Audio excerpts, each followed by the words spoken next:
Salut et bienvenue dans Conscious Women Podcast. Je suis Marie-Gabrielle Amadieu, coach professionnelle et ex-Bac plus 15 en je sais pas ce que je veux faire vraiment, je doute de mes capacités et je me mets la pression de ouf. Avec Conscious Woman Coaching, je vous invite à explorer comment se libérer de tout ce poids et réaliser tout notre potentiel dans notre business, nos jobs et nos vies. Et accessoirement, en faisant ça, à changer le monde.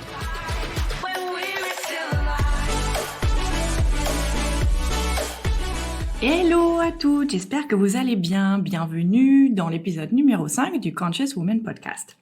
Et aujourd'hui, on va parler d'un sujet que je trouve assez passionnant, qui est cette question de comment libérer mon impact. Comment libérer son impact dans son business, dans son job, même complètement en dehors de la sphère professionnelle, dans une sphère créative par exemple, ou si vous pratiquez un sport. Voilà, comment arriver à vraiment, j'allais dire performer, c'est vraiment très moche comme mot, mais voilà, au-delà de là où on est aujourd'hui, parce qu'on sait qu'en gros, on en a plus sous le capot, mais comme je dis souvent, mais que bordel, ça ne sort pas. Donc, la question une des questions qui m'intéresse beaucoup, au niveau professionnel, c'est de regarder et de me poser la question chez ceux qui m'inspirent et qui réussissent, de me dire mais qu'est-ce qui leur permet fondamentalement, donc à celles qui portent leur projet, qui s'épanouissent dans ce qu'ils ont choisi de faire, qu'est-ce qui fondamentalement leur permet d'y arriver? Quels sont les ingrédients?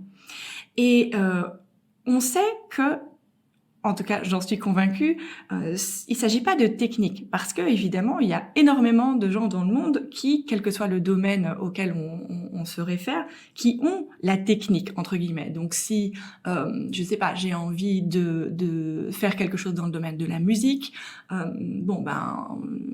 il y a plein de gens qui savent chanter ou qui connaissent la musique et comment composer des choses, mais c'est pas pour autant qu'ils arrivent à faire quelque chose de leur savoir d'une part et de leur aspiration à vouloir créer quelque chose et persévérer dans ce domaine s'ils veulent créer quelque chose. Pareil au niveau du business, pareil au niveau du sport, on peut apprendre la technique de comment il faut faire un service au tennis et pour autant ne pas arriver à jouer à un certain niveau.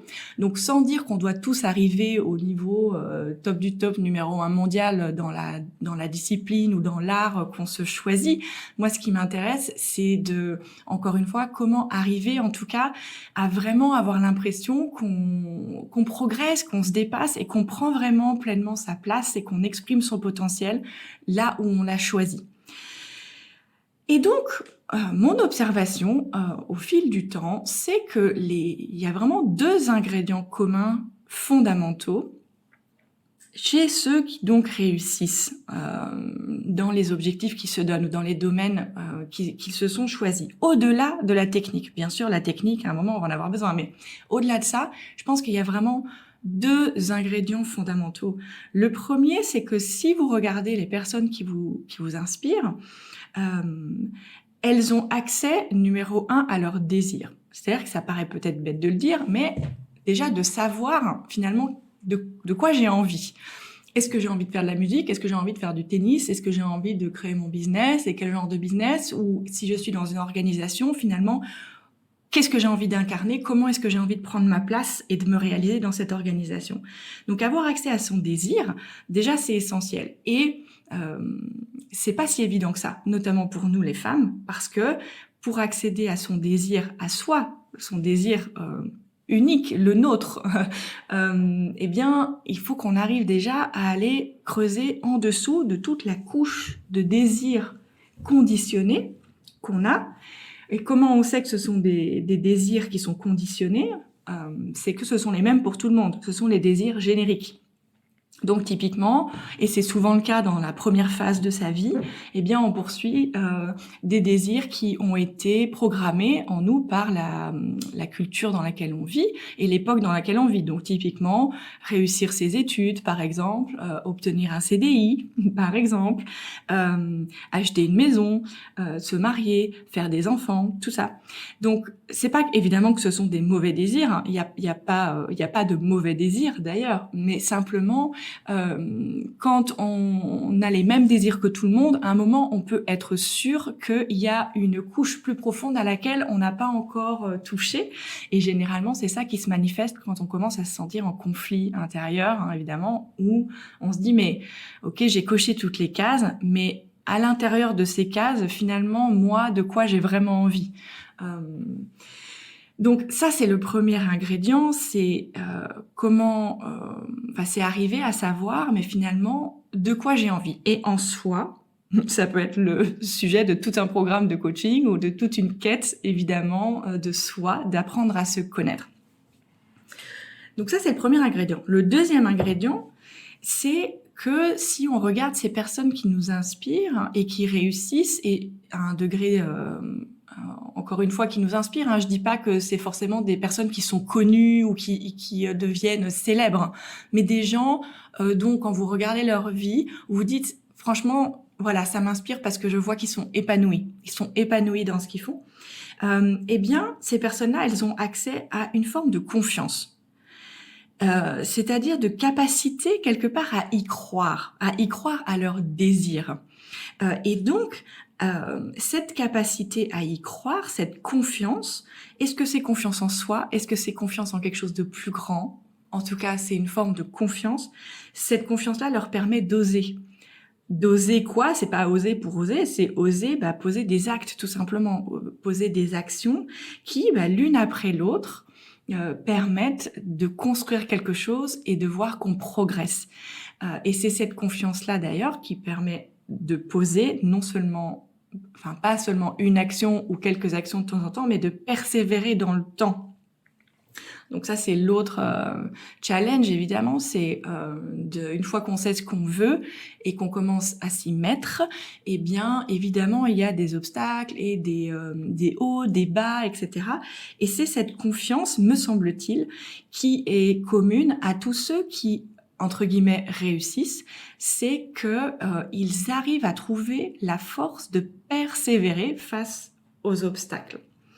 Donc, si ces deux ingrédients sont les ingrédients fondamentaux pour réussir dans son projet, dans son rêve, pourrait-on dire, eh bien, la question devient comment fait-on pour y accéder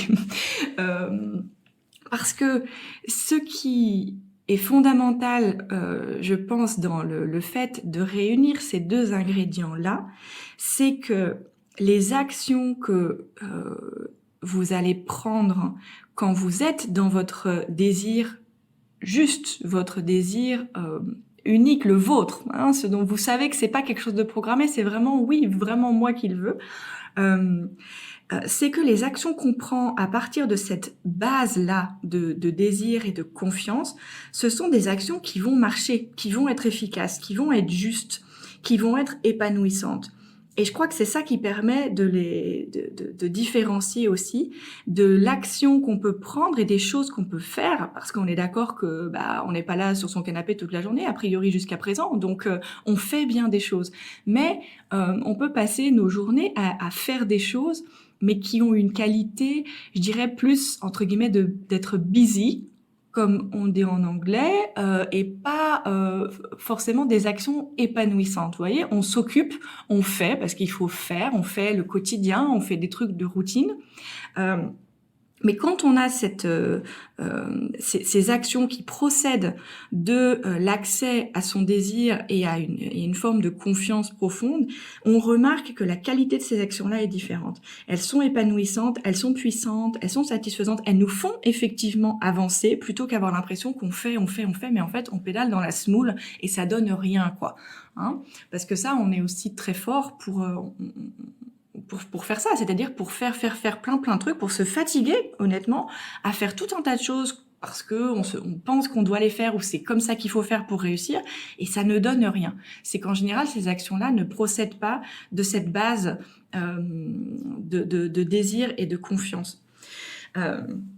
Donc, si vous avez remarqué ça aussi, la question devient donc comment accéder à son désir et accéder à sa confiance de manière que les actions qu'on pose, elles sont effectivement justes, elles sont efficaces et elles nous font vraiment avancer. Ça, ou alors comment accéder à sa confiance et à son désir pour arrêter de procrastiner et pour effectivement prendre des actions. Parce qu'évidemment, on peut aussi être dans la procrastination. Je dis ça sans aucun jugement, c'est qu'en général, on est dans un extrême. Soit on est dans la suractivité, mais qui pédale dans la semoule et qui fait des trucs qui, en fait, ne nous permettent pas d'avancer ou ne servent à rien ou sont complètement à côté de l'objectif qu'on a. Soit on est paralysé, en fait, et on procrastine et on n'avance pas sur les choses dont on sait qu'elles sont vraiment importantes. Alors, pour répondre à cette question, moi, je voudrais vous parler... Alors, c'est d'un bouquin... un bouquin qui parle de ce concept qui honnêtement a été en fait a été révolutionnaire à l'époque où le bouquin est sorti, et honnêtement moi je trouve pas qu'on ait inventé ou qu'on ait réussi à articuler grand chose de plus clair depuis. C'est un bouquin, donc je vous recommande la lecture, qui s'appelle The Inner Game of Tennis. Donc là on parle du domaine du sport, mais vous allez voir que ça s'applique complètement à tous les autres domaines. C'est un bouquin qui a été écrit en 1974 par un Américain qui s'appelle Timothy Gallwey, qui était joueur de tennis pro et donc entraîneur de tennis. Mais il s'est vraiment posé la question de savoir comment est-ce que je peux entraîner les joueurs, notamment débutants, de la manière la plus efficace possible. Et donc, il a écrit ce bouquin qui est devenu un méga best-seller. Ils se sont vendus à des millions d'exemplaires. Il se vend encore.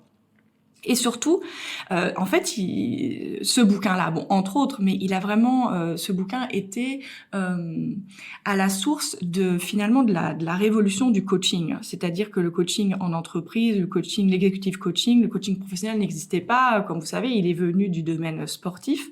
Et ce bouquin-là a vraiment été absolument fondamental dans le développement de la discipline du coaching. Donc, je dis ça, petite parenthèse ici, celles d'entre vous et ceux d'entre vous qui s'intéressent au coaching, c'est un super bouquin à lire. Il a d'ailleurs été décliné ensuite dans des versions qui parlent du travail. Donc, il y a un bouquin qui s'appelle The Inner Game of Work qu'il a écrit après pour appliquer ces principes au domaine du travail.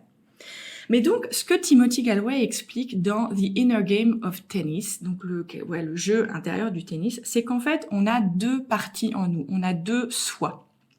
Il les appelle Self One et Self Two. Le Self One, c'est le mental. Donc que moi j'appelle aussi parfois le petit moi ou l'ego, le mental, la partie de nous qui pense, qu'on utilise pour réfléchir, pour décider, et qu'on utilise aussi pour se parler à soi-même. Donc ça, c'est la petite voix que vous entendez toute la journée dans votre tête. Et souvent, cette voix-là, elle parle avec « Ok, il faut faire comme ci, je dois faire comme ça, il faut que je fasse ça ». Le self-two, ce qu'il appelle le self-two, c'est le subconscient.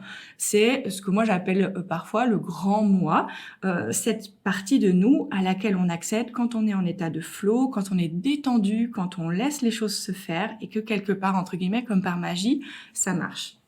Ces deux parties de soi, Gallwey explique, elles sont fondamentalement en conflit. Quand on joue au tennis, mais en fait c'est la même chose quand on essaie de faire avancer un projet quel qu'il soit, elles sont en conflit et c'est l'issue de ce conflit en fait qui va déterminer notre performance extérieure.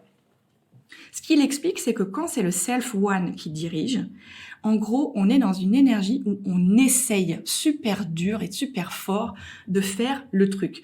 On se tend même physiquement, on a tendance à se juger, à se critiquer, on a peur. D'ailleurs, pour illustrer ça, Gallwey parle de, vous savez, quand on regarde les matchs de tennis des champions, là souvent on les voit en train de gueuler tout haut quand ils ont loupé un coup, etc. Donc ça, c'est leur self-one qui leur parle. Celui qui se critique, qui se dit « Ah, mais t'as trop merdé sur ce coup ». Voilà, ça c'est la voix du self-one. Le self-two, c'est cette partie dans laquelle on observe et on fait. on ne se juge pas, on a confiance dans le fait, quelque part, que notre corps va faire du mieux qu'il peut, si on parle du jeu du tennis, par exemple. Et Galway parle de cette différence qui est très nette et que vous connaissez certainement, c'est qu'il dit quand vous jouez au tennis, bon, moi j'ai pas joué au tennis depuis que j'ai 5 ans, hein, mais je me rappelle quand même. À l'échauffement, vous voyez, quand on est à l'échauffement, on est cool, etc. Tout va bien. Et puis quand on dit OK, maintenant on commence le match, hop, on se tend et là on joue moins bien que quand on jouait à l'échauffement. Est-ce que vous avez déjà vécu ça? Bon, ce qu'il explique, c'est que c'est ça, c'est que quand on est à l'échauffement, on se met pas la pression, il n'y a pas d'enjeu, c'est le self-to qui est aux commandes. Donc on est en état de flow, on est relax, on est détendu, on profite et juste on fait. On se pose pas de questions et on n'analyse pas avec jugement est-ce que je fais bien ou pas bien. Mais le moment où on vous dit ça y est, on commence le jeu, paf, la pression arrive, c'est le self-one qui passe aux commandes. Le problème, c'est que self-one est beaucoup moins performant que self-two. Voilà. Et donc, ce qui nous explique Galway dans ce bouquin, c'est que l'enjeu, c'est évidemment, de calmer en fait la voix du self-one, du mental, et de laisser au maximum le self-two aux commandes. Ce qui veut dire que si vous voulez, le secret, ce n'est pas d'essayer de faire quelque chose ou ce n'est pas d'essayer de maîtriser des techniques, etc. Notre énergie, elle doit plutôt et notre attention doit plutôt se porter sur, entre guillemets, dégager la piste. Ce que j'appelle dégager la piste. Dégager la piste. Faire, non pas forcément taire, mais en tout cas calmer le mental et se mettre dans un état de confiance pour laisser ce fameux self-to aux commandes. Timothy Galway, il utilise cette formule pour résumer ça, qui dit que l'équation de la performance, en fait, elle est très simple, c'est la performance est égale au potentiel moins l'interférence. Et donc, entre guillemets, notre seul job, c'est de diminuer l'interférence. C'est pas autre chose. C'est pas de se concentrer outre mesure sur « Ok, comment je vais faire ça? Est-ce que je vais mettre ça comme ça? Est-ce que je vais faire tel geste? Est-ce que je vais faire telle stratégie? Tel outil? » Non, c'est de diminuer l'interférence. Donc, ma conclusion, là où je veux en venir avec ça, c'est que si vous vous référez pour l'instant à votre objectif principal du moment, à votre aspiration, à votre désir, etc., à votre projet, qu'est-ce qui changerait si vous changiez le focus de comment est-ce que je dois faire pour, comment est-ce que je peux faire pour, à je focalise mon attention sur dégager la piste, me détendre, me mettre dans le présent, et simplement alterner, observer, faire. Donc ce que Galway explique, c'est qu'il parle des enfants. Si vous regardez comment jouent les enfants, ils sont pas en train de se poser plein de questions sur comment est-ce qu'ils vont bien jouer, quoi. Et voilà, comment faire pour bien jouer. Non, ils observent leur truc, ils font quelque chose, ils regardent si ça marche, si ça fait comme ils veulent, et puis ils continuent, et puis ils font des itérations comme ça. Sans aucun jugement. Donc la différence, si vous voulez, c'est que ce qu'on fait n'est pas du tout pollué par le jugement ou l'analyse qu'on va porter de je suis nul, ça marche pas, c'est pas assez bien, je dois encore faire ça, mais pourquoi, etc. Pas forcément que je réussisse. Tout ça est complètement mis de côté. Et je trouve que c'est important cet état d'esprit-là. Pourquoi? Parce que quand on est dans notre self-one, le mental, on se convainc qu'on va trouver les réponses à l'extérieur avec toujours plus de techniques, toujours plus de réponses, toujours plus de recettes, toujours plus de comment faire. Or, Galway, ce qu'il remarquait quand il coachait ses élèves, c'était que moins il parlait et mieux ça marchait. Ce qu'il faisait, c'est que simplement, il faisait le geste, il demandait à l'élève de le regarder 10 fois avec vraiment beaucoup d'attention, mais sans essayer de comprendre comment il faisait. Et ensuite, il essayait d'essayer de répéter. que le moment où l'élève se disait « Ah, j'ai remarqué que tu mettais tes pieds comme ça et du coup, ok, il faut que je fasse ça », et ben en fait, c'était le seul truc que l'élève ne faisait pas après quand il faisait son geste. Il faisait un geste parfait quand il se focalisait juste à reproduire ce qu'il avait observé, mais ce que son mental, son self-one lui avait dit que ah oui, tiens, regarde, il avait analysé et tiens, il faut faire comme ça parce qu'il avait comme ça, c'est le seul truc qu'il n'arrivait pas à reproduire après, parce que tout simplement quand on commence à essayer de penser à 45 choses pour faire quelque chose bien, eh bien c'est là qu'on foire. Voilà. Et donc, je trouve ça particulièrement important, encore une fois, particulièrement dans cette époque, entre guillemets, d'info-obésité, qui répond, en fait, à cette angoisse du mental, du self-one, de dire, donnez-moi les réponses, dites-moi comment faire, donnez-moi les techniques, donnez-moi les méthodes, donnez-moi les recettes, etc. Et ce n'est, en fait, jamais ça. Ça nous rassure sur le moment, parce qu'on nous donne des espèces de modes d'emploi, mais c'est jamais ça qui nous permet finalement de vraiment réussir, et du coup c'est encore plus frustrant parce que on investit du temps, de l'énergie, etc. dans des recettes et dans des trucs pour essayer de reproduire ce que machin fait, et au final on n'y arrive pas, quoi. Donc ça perpétue le cycle d'auto-sabotage, de doute, etc. duquel on essaye de sortir à la base. Tout ça pour vous dire que du point de vue aussi du coaching, le but du coach, c'est de vous aider à dégager un maximum la piste, en fait, à calmer ce self-one, ce mental qui est agité, et d'accéder, en fait, à votre self-two qui, lui, sait faire. En fait, il n'essaye pas de faire, il fait. Donc voilà, c'est ça que je voulais vous dire aujourd'hui. Je vous recommande donc la lecture de ce bouquin qui s'appelle The Inner Game of Tennis. Alors j'ai vérifié, il n'est pas traduit en français malheureusement. Je ne sais pas pourquoi, parce qu'il est traduit en espagnol, il est traduit je pense même en allemand. Il y a une version qui s'appelle The Inner Game of Golf, si vous êtes intéressé par le golf. Mais vraiment, The Inner Game of Tennis, lisez-le, même si vous n'en avez rien à faire du tennis. Juste pour ce concept-là, je trouve que c'est vraiment super, super aidant. Et alors, ce que je voulais aussi, pour conclure, c'était donc vous dire, oui, parce que je fais le lien évidemment avec le coaching, parce que c'est mon boulot, et que je voulais aussi vous inviter à regarder, si vous voulez être accompagné ces prochains mois, à regarder le programme Le Shift que justement j'ai créé, dans cette intention de focaliser l'accompagnement des solopreneurs donc qui veulent développer leur business, de le focaliser sur justement cette philosophie de comment, entre guillemets, dégager la piste et vous aider à opérer de plus en plus, non pas à partir de ce mental, mais à partir de votre, entre guillemets, de votre grand moi, de ce fameux self-two, qui a un potentiel absolument illimité par rapport aux capacités du self-one desquelles on opère d'habitude. Donc oui, je vous fais ma petite pub, j'en profite.